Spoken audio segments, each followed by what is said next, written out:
diinni yaa elluman Oromoo keessa dhalan sabbee rifan xiyyaaraaf jeetti diinni nutti doorsisaa ture waboon takkuma rifan xiyyaaraaf jeetti diinni nutti doorsisaa ture waboon takkuma lifsan.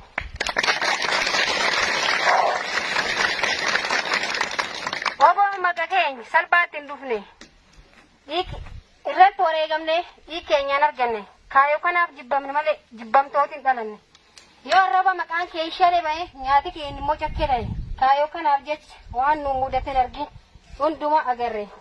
Kaayoo kanaaf jecha dhalaaf dhalchi dhabne dhalachuu hin oolle dhalannee akka namaa jiraachuu osoo barbaannu rakkoo kanaan mudanne waan hedduutti irra nu mudate kan yoomillee hin daganne jaallan hedduu irra dhabne ka deebine ijaan hin agarre.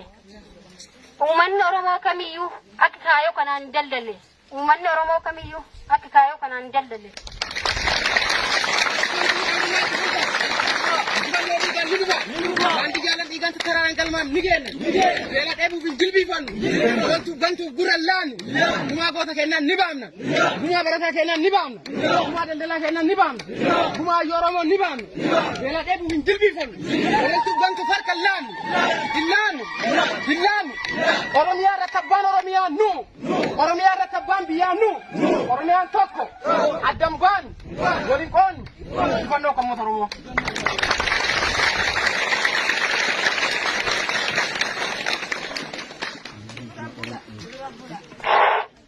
Wabaa waraan bilisummaa Oromoo sababni akka bu'ee kan geggeeffame kaayyoon nu qabsoomneef eenyuufillee kan hin qabne mamiif shakki uummata keessa baanee uummatumaan jiraanna qabsoorra wareegamnus akkanatti hin lakkifnu dhalootaaf dabarsine laanna fideensi barana kucarraa tullee ololtuu gantuuna qilleensa mukuraastullee qabsoo akka kan fiixaan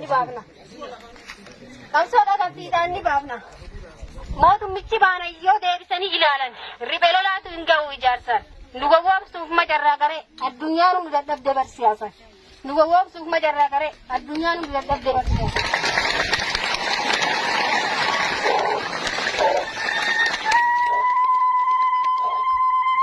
Beekumsi gaa qabnee barnoota ilchaalaan keenya maastarii digrii diplooma kanaan beekamne kan dhuunfaa keenya nu fayyadu dhiifne uummata bal'aaf jechuuf keenya miidhamne uffata bareedaa hin beeknu jijjiiranne. Gabbachuu osoo hin taane gara baasuuf osoo nyaanne cichaandii dubboo ishee micciiranne obsaan murannoo qabsaawaatiin Oromiyaa dhuunfachuuf qophii dhummurree jirra waan marayyuu guutanne Oromiyaa dhuunfachuuf qophii dhummurree jirra waan marayyuu guutanne.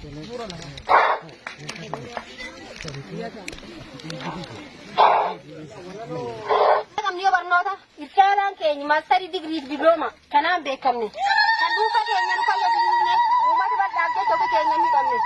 Uffati bareedaa hin beeknu jijjiiranne gabbachuuf osoo hin taane gara baasuuf osoo hin nyaanne cichaandii dubboo ishee micciiranne obsaaf murannoo qabsaawaatiin gara keenya guduunfanne Oromiyaa dhuunfachuuf qophii dhummurree jirra waan marayyuu guutanne Oromiyaa dhuunfachuuf qophii dhummurree jirra waan marayyuu guutanne.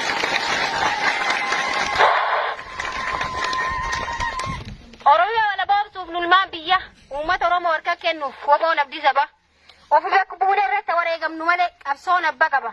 Uummata Oromooti abbaan qabsoo kana isaaniif quuqamne hacuucaaf cunqursa saamichi bifa gargaara jala isaan baafna. Qabeenya Oromiyaan qabdu. Fuunee uummata Oromootiif gabaasna malee ofii keenya booqiin ijaarra. Uummata Oromootti mata. Borsimni ittiin bulmaata.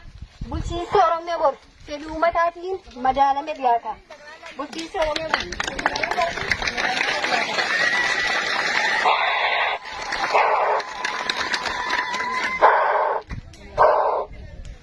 Jaar farmatu doyo. Amile.